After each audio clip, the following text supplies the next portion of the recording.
মুসাকে বলছে আল্লাহ পাক দোয়া কিন্তু কবুল করব না, দোয়া কবুল করব না এই কারণে ওই মজলিসের মধ্যে একজন নাফরমান বান্দা কিন্তু বসে আছে, এখনো বসে আছে।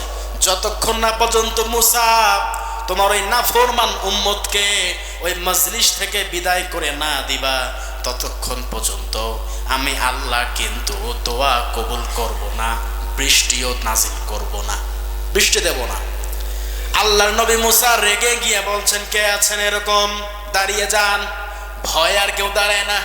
যে লোকটা গুনাহগার, 40 বছর থেকে সে গুনাহ করেছে, ওই লোকটার ভয়তে দাঁড়ায় না। কারণ মুসা নবীর এতটাই রাগ, দাঁড়ালেই সে যদি চিনতে পারে ওকে ওখানেই হয়তো খতম করেও দিতে পারে। লোকটা আর ভয়তে দাঁড়াচ্ছে না, না জানি দাঁড়ালে মুসা আমার সঙ্গে কেমন ব্যবহার করে। ওই লোকটা মজলিসের ভেতর থেকেই মনে মনে আল্লাহ পাক রব্বুল আলামিনকে স্মরণ করেছে, চোখের পানি ফেলে আল্লাহ পাক রব্বুল আলামিনের কাছে, রব্বুল আলামিন যাহা ভুল করেছি আর ভুল করব না, পরিবর্তন হয়ে গেলাম, আপনি আমাকে মাফ করে দেন। এখন থেকে আপনার নবী মুসা আলাইহিস সালাতু ওয়াস সালামের আনুগত্য করব, আপনার ইবাদত বন্দেগী করব। রব্বুল আলামিন মুসাকে যদি আপনি আমার নামটা বলে দেন তাহলে মুসা তো আমাকে ছাড়বে না। মুসা নবী বলছে, আল্লাহ তার নাম বলেন। কি বলেন? নামটা বলে দেন, কে সেই ব্যক্তি? আল্লাহ পাক বলে, না মুসা, নাম কিন্তু বলবো না, তাকে বের করে দাও। মুসা পড়ে গেলেন বিপদে, নামও বলছে না, আবার মজলিস থেকে একজন মানুষও আছে যিনি 40 বছর থেকে গুনাহ করছে, এখন তার জন্য তো দোয়া কবুল হচ্ছে না। এই লোকটা শনাক্ত করার দরকার আছে না নাই? এর ফাঁকে ওই মানুষটা আল্লাহ পাক রব্বুল আলামিনের কাছে তাওবা করেছে, ঈমান এনেছে, ভালো কাজ করার সিদ্ধান্ত গ্রহণ করেছে, আজকের পর থেকে আর পাপ কাজ আমি করব না। কিছুক্ষণ পর পরেই আকাশ কালো মেঘে আচ্ছন্ন হয়ে গেল, বৃষ্টি পড়বে, আকাশ প্রস্তুতি নিয়ে নিল। আল্লাহ পাক মিকাইল আলাইহিস সালাতু ওয়াস সালামকে অনুমতি দিলেন, রে মিকাইল, দেরি করো না, এক্ষুনি মুসার কওমের উপর বৃষ্টি নাজিল করে দাও। বলি আল্লাহু আকবার। মুসা নবী আশ্চর্য হয়ে গেল, ওই মজলিস এখন থেকে ওঠে নাই, এখনো সে মজলিস থেকে ওঠে নাই। আল্লাহর নবী মুসা বলছে, রব্বুল আলামিন কি ব্যাপার, এখনই বললেন বৃষ্টি আপনি দেবেন না, যতক্ষণ না পর্যন্ত ওই 40 বছর গুনাহগার ব্যক্তি নাফরমানকে মজলিস থেকে বের করে না দেব, আপনি বৃষ্টি নাজিল করবেন না। অথচ আবার এখনই বৃষ্টি নাজিল করলেন, কারণ কি জানতে চাই। আল্লাহ পাক রব্বুল আলামিন মুসাকে জানিয়ে দিচ্ছে, মুসা, যখন বলেছিলাম তখন ওই বান্দা পাপিষ্ঠ ছিল, গুনাহগার ছিল, এর মধ্যেই তিনি আমার কাছে তাওবা করেছেন, ভালো কাজ করার সিদ্ধান্ত নিয়েছে। রে মুসা, আমি আল্লাহ পাক বসে থাকি নাই, ওর জীবনের সবগুলো গুনাহ মাফ করে দিয়েছি, মাফ করে দিয়ে ওকে মাসুম বেগুনাহ বানিয়ে মাফ করে দিয়ে তোমার দোয়া কবুল করে নিলাম, তোমার উম্মতের দোয়া আমি কবুল করে নিলাম, আর এই জন্যই এখনই বৃষ্টি নাজিল করলাম। বলি সুবহানাল্লাহ। ইল্লা মান তাবা ওয়া আমানা ওয়া আমিলা আমালান সলিহা ফাউলাইকা ইউবাদদিলুল্লাহু সাইয়্যাতিহিম হাসানাত। আল্লাহু আকবার। সূরা ইব্রাহিম 13 নম্বর পারা 14 নম্বর সূরা 6 নম্বর রুকুর 70 নম্বর আয়াত তেলাওয়াত করলাম। আল্লাহ পাক বলেন, কিসামত পারুল গিলাপাড়া জামে মসজিদের মধ্যে ইমাম থেকে নিয়ে মসজিদ মুসল্লিদের গুনাহ আমি এখনই এই মুহূর্তে ক্ষমা করে দেব। বলি আল্লাহু আকবার। এখনই এই মসজিদে যারা অবস্থান করছে এদের জীবনের সবগুলো গুনাহ আমি ক্ষমা করে দেব। শুধু ক্ষমা করে দেব তা না, ওদের তামাম জীবনের যতগুলো গুনাহ রয়েছে সবগুলো গুনাহ আমি নেকিতে রূপান্তর করে দেব। বলি আল্লাহু আকবার। শর্ত তিনটা। কয়টা? তিনটা শর্ত। মসজিদের ইমাম মুয়াজ্জিন থেকে নিয়ে যদি মুসল্লিরা এই তিনটা সিদ্ধান্ত নিয়ে মসজিদ থেকে বের হতে পারে, আমি আল্লাহ পাক গ্যারান্টি দিচ্ছি ওদের তামাম জীবনের গুনাহগুলো আমি মাফ করে দেব।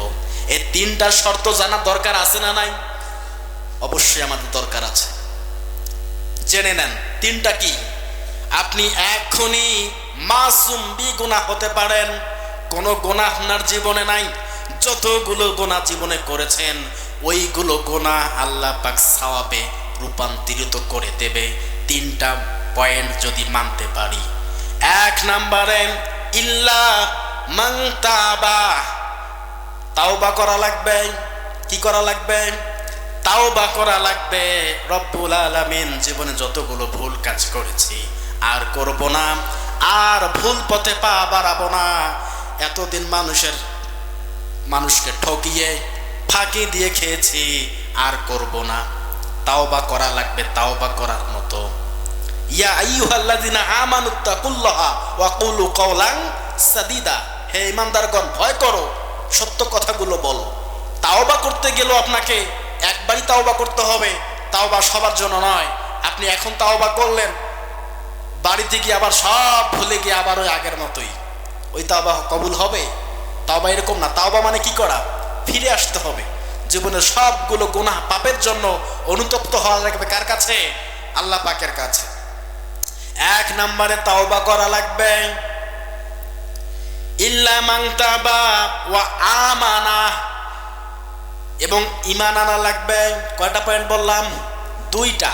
এক নম্বরে তাওবা করা লাগবে এই মসজিদ থেকে এখনই এই মুহূর্তে তাওবা করা লাগবে, আল্লাহর উপর ঈমান আনা লাগবে। আর তিন নম্বরে ওয়া আমিলান সলিহা, ভালো ভালো কাজগুলো দুনিয়ার জমিনে করার সিদ্ধান্ত নেওয়া লাগবে। বলি আল্লাহু আকবার। এই তিনটা বিষয় কেউ যদি এখনই এই মসজিদ থেকে করে বের হতে পারি, আল্লাহর কসম করে বলছি, আল্লাহ পাক সূরাতুল ইব্রাহিমের 70 নম্বর আয়াতটা কি এমনি এমনি নাজিল করেছেন? কথা বলেন। আল্লাহ পাক নাজিল করে জানিয়ে দিচ্ছেন, তিনটা সিদ্ধান্ত যদি তোমরা নিতে পারো, আমি তোমাদের জীবনের গুনাহ সবগুলো মাফ করে দেব, এই মুহূর্তে মাফ করে দেব। তাওবা করা লাগবে, আল্লাহর উপর ঈমান আনা লাগবে, ওয়া আমিলান সলিহা, সৎ কাজ করা লাগবে, ভালো ভালো কাজগুলোর আঞ্জাম দুনিয়ার জমিনে দেওয়া লাগবে। আল্লাহ পাক বলেন, যদি আমার কোনো বান্দা এই সিদ্ধান্ত নিয়ে নেয়, ফাউলাইকা ইউবাদদিলুল্লাহ, আমি আল্লাহ পাক বলছি, ফাউলাইকা, যতগুলো গুনাহ আছে, যতগুলো পাপ ওই বান্দার জীবনে করেছে, সবগুলো পাপকে ধুয়ে মুছে ফেলে দেব তা নয়, ওই পাপগুলোকে আবার সওয়াবে রূপান্তরিত করে ওর জীবনের সবগুলো গুনাহ আমি মাফ করে দেব। আল্লাহ পাক এই কথা আমাদেরকে বলেছেন, মাফ করে দেবে সবগুলো গুনাহ।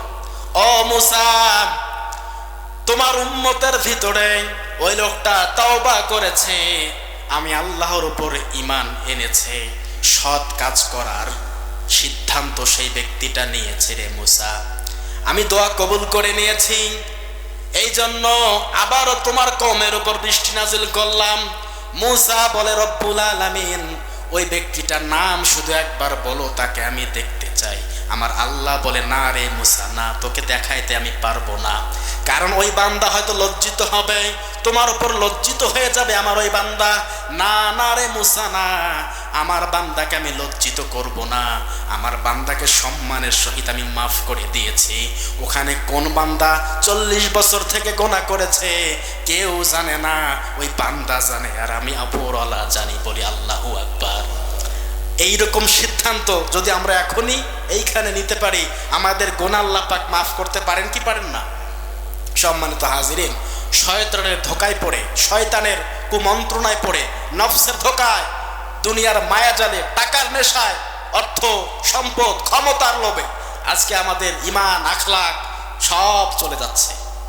আমরা অনেক দূরে চলে আছি, একদম দূরে চলে যাচ্ছি আমরা ঈমান থেকে। আল্লাহ পাক রব্বুল আলামিন আমাদেরকে খাস তাওবা করার তৌফিক এনায়েত করুক সকলে বলে আমিন।